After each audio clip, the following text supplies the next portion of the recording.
Hi guys! Magandang gabi! Happy New Year po sa atin lahat. Andito na naman nga po akong muli. Anyway, welcome back po pala dito sa Gandara SRU channel for Showbiz Update. Andito na naman nga po akong muli nagbabalik ang nagmamaganda po ninyong kachismos ang Kim Pao upang maghatid sa inyo ng latest update and fresh happenings patungkol kay Kim Chiu and Paula Avellino. And para nga po sa gabing ito ang tatalakayin natin at pag-uusapan ay about sa Kim Pao na nananahimik ngayon sa social media. Hindi, as in nananahimik talaga kasi mga ano lang po yung mga post nila eh. So, meron na naman po tuloy na aamoy ang mga fans. So, lahat ng yan pag-uusapan natin mamaya lang dito sa ating channel. Kaya naman, stay tuned lang po kayo mga kakimpaw. At bago nga tayo magsimula sa mga hindi pa po nakaka-subscribe dito sa ating channel, maaari lamang napindutin po ninyo ang subscribe button at ang notification bell na nandiyan sa baba para mag-i-updated po kayo at ma-notify tuwing may bago po tayong chika at balita hinggil sa Kimpaw. Basta mga balita na may kinalaman kay Kinchi and Paula Avellino, sagot na natin yan. Kaya wag na kayong mag-atubili pa kung Kimpaw's update dahil ang inyong hinahanap dahil Kimpaw tayo araw-araw.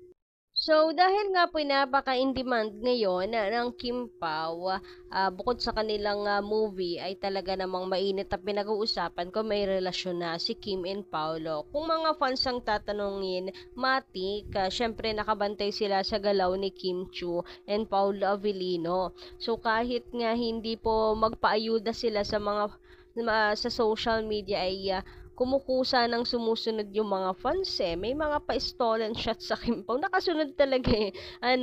So, ganun po sila kabantay talaga kay Kim and Paolo. Kaya alam, pag fans po tinanong mo, alam nila yung kasagutan. Alam nila na may something sa Kim Pao. Pero meron pa rin pong hati. Siguro ayaw lang mag-assume muna yung mga taong pagod ng umasa. Kaya ayaw muna mag-assume hanggat walang special announcement from Kim Pao. Kaya parang hati muna yung kanilang opinion about Kim and Paolo based sa pinapakita ni Kim and Paolo. Isa na nga ito, sabi po dito sa komento ni Miss Virginia about the bouquet of flowers that peace send. It means that they are not in a relationship. They are just close friend. So, sa mga dilulo dyan, relax lang kayo. So, ito yung thought niya. Ito yung flower na tinutukoy niya, guys. Oh. Yan, yung picture niya nakikita ninyo na may hawak si Kimi na flower. Parang ang dating sa kanya, parang nasa ligawan stage. Kaya may pagpapadala ng flower si Pao kay Kim. Kasi kung in a relationship, ay si Paolo mismo magdadala sa kanya. Ano ba? Or not necessary? Ganun ba yon? Pero hindi pag magjowa, talagang dapat hindi nawawala yung ganyan. Pero sabi ni Miss Virginia, parang dating sa kanya, nasa ligawan stage, wala pang relationship, kaya kalma. Sabi naman dito ni Pink Chick, ano to? Rankility? Anyway, shout out sa inyo, magandang gabi. Kim Pao din ako pero mali ka. Kasi yung nakita mo extended his arms at nag-bye-bye lang siya doon sa lalaki sa likuran ni Kim. Yung sundan mo yung putol na video, hindi si Kim ang inabutan ng kamay. Ang inabutan ng kamay ni Paulo ay ano ito? Ang nag-goodbye siya doon. Nag-shadow na lalaki. Ang gulo ng comment na nasa likuran ni Kim. Yes, naghintay siya kay Pero siguro kay Kim, pero yung kamay niya ay nag-goodbye siya doon sa lalaki sa likod ni Kimi. Ayan, dapat pala i-interpret natin diretso na typo error si ating. Anyway, ayun nga, medyo naguluhan ako sa una pero nagigets ko na yung point niya. Yung alam nyo guys, yung video na 'di ba nauna si Pau maglakad kasi nga si Kimi nabablock ng mga nagpapa-pictures sa kanya. Ayan o, yung naka-flash dyan sa inyong mga screen na kung saan ay naaharang kasi si Kimi ng mga nagpapapic sa kanya ng mga fans. Alam niyo naman si Kimi, hindi yan snob. So si Paolo parang nagintay nga dito kay Kinshu, patiently waiting kay Kimi, and nakaganon yung kamay niya na para bang nakaamba na aalalayan niya si Kimi. Pero putol yung video na to. But, ayun nga, sabi dito, yung kadugsong daw na video ay para dun sa lalaki na sa likod ni Kimi. Sayang di natin napanood. Ating pasend ng video para naman meron tayong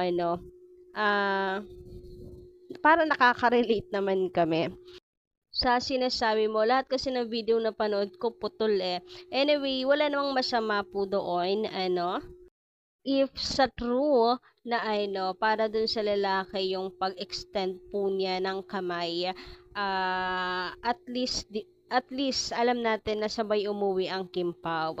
Hindi iniiwan na lamang basta ni Paulo sa area si Kimi sa venue or sa isang event kagaya na pinapakalat nung kabila. At the same time, hindi kasi sila PDA. Si Kimi nga nagulat na live pala. Live pala yung sa kanila ni MJ. Kung hindi niya siguro alam, hindi niya hahatakan rin si Paolo Avellino, 'di ba? So swerte natin. They are not PDA, knowing Kim na napaka-conservative, hindi ba? So, napaka-decente din. Lang, para hindi po takaw toxicity sa mata po ng mga marites. Alam niyo naman, ang mundo natin ang gulo. Anyway, ito nga po yung update ngayon kay Papi Paulo. Ito yung latest update nila sa Sokmed. But ito po guys ay mga na lang throwback.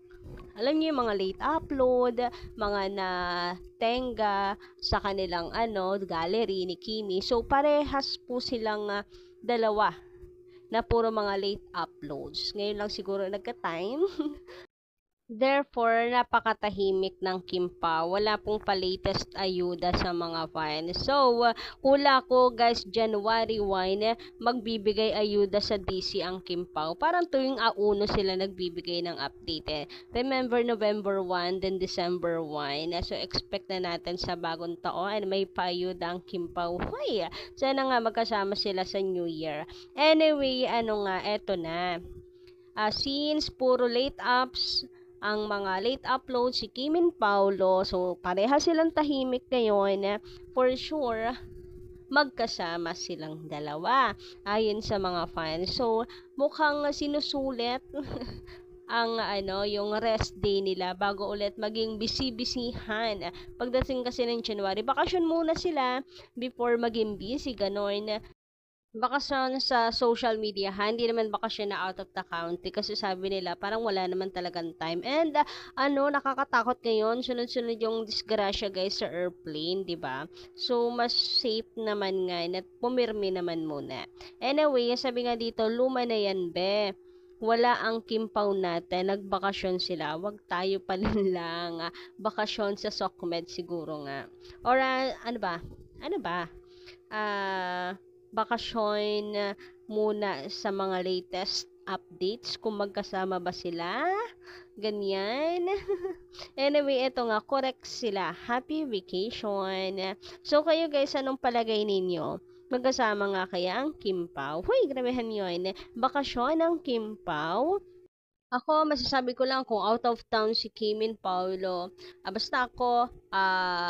Basta makapagpahinga sila, goods na ako doon para makabuwelo sila sa 2025. Kasi naman, meron pang event ang Kim Pao. Bukod po sa bukod po sa tawag dito, sa promotion nila ng movie, may event pa ang Kim Pao. Talagang yung kalendaryo nila.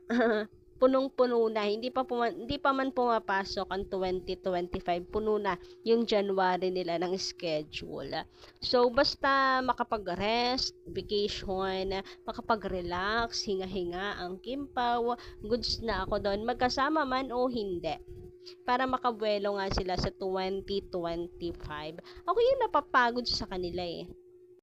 Anyway guys, kayo, ano inyong masisay patungkol dito? Pa-comment ka lang po dyan sa baba. And hanggang dito lang muna no, ang ating update. Maraming salamat po sa inyong pakikinig and happy New Year sa atin pong lahat. Sana talaga sa January 1 may payuda ang Kimpaw. Anyway, hanggang dito lang muna. Bye-bye. Maraming salamat sa pakikinig and don't forget to click the subscribe button and notification bell for more updates. Maraming salamat.